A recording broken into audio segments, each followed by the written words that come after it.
Yang kedua tentang bersentuhan laki-laki dengan perempuan yang tak mahram. Istri itu mahram karena nikah, tapi dia tidak mahram karena nasab. Yang dimaksud di sini mahram nasab. Apa beda mahram nasab dengan mahram nikah? Mahram nasab tak ada syahwat, tak ada nafsu. Orang dengan anaknya, kalau ada orang bernafsu dengan anaknya, ikat biar kami bawa ke panti sakit jiwa. Jadi nanti kalau ada orang mengatakan itu kan istrimu, istrimu itu kan mahrammu, maka tak batal wudu'mu. Yang dimaksud mahram di sini bukan mahram nikah, tapi mahram nasab. Yang tak batal itu dengan anak, dengan emak, dengan adik emak, dengan perempuan yang mahram karena nasab tadi, bukan karena mahram karena nikah. Nah, setelah jelas itu, setelah jelas mahramnya beda, baru saya jelaskan menurut mazhab. Menurut mazhab Hanafi, mazhab yang paling tua dulu, namanya Imam Abu Hanifah, mazhabnya Hanafi, tinggalnya di Kufah, Irak sekarang, meninggalnya tahun 150 Hijrah. Menurut mazhab Hanafi, bersentuhan laki-laki dengan perempuan tidak batal wudu, karena makna ayat aula mastumun nisa.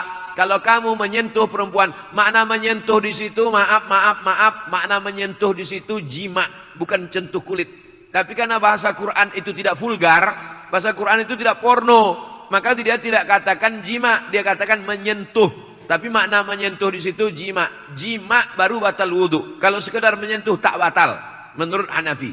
Itu makanya orang India, Pakistan, Bangladesh banyak dia menyentuh-nyentuh di Masjidil Haram waktu dia tak batal karena mazhab Hanafi. Mazhab Hanafi itu yang paling banyak di dunia ini, Turki, India, Pakistan, Bangladesh, Kufah, Irak.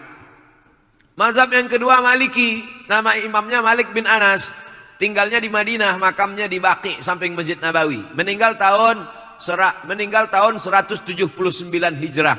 Menurut mazhab Maliki, bersentuhan laki-laki perempuan yang tak mahram batal kalau ada syahwat.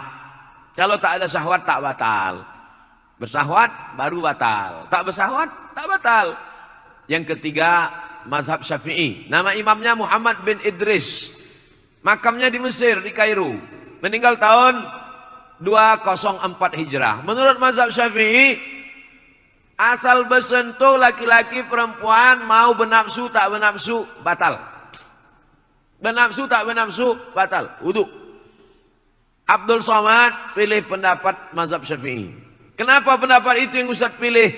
Karena saya dari kecil belajar mazhab Syafi'i, di sekolah belajar mazhab Syafi'i, di Mesir belajar mazhab Syafi'i, dan menurut saya pakai mazhab ini lebih selamat. Lebih selamat apanya Pak Ustaz? Misal saya berwudu dari rumah, pergi undangan ke hotel, sampai di hotel mengucapkan selamat ke mempelai, selamat ya, selamat. Saya udah jaga, tapi yang perempuan itu disentuhnya ujung jari saya. Lalu kemudian saya sholat, Allahu Akbar. Datang setan berbisik, Abdul Somad, wudu kau batal. Kata saya, tidak, aku tak bernafsu. Kata setan, ada sikit gitu. Kan berkata-kata dalam pikiran. Tapi kalau saya pergi ke toilet, saya berwudu lagi, saya ulang wudu, saya sholat, maka hilang itu semua, hilang kata-kata. Itu makanya mazhab Syafi'i itu dikatakan asyaddu ihtiyatan, tingkat kehati-hatiannya lebih tinggi. Mazhab Syafi'i itu tingkat kehati-hatiannya lebih tinggi, diantaranya dalam masalah wudu ini. Yang kedua.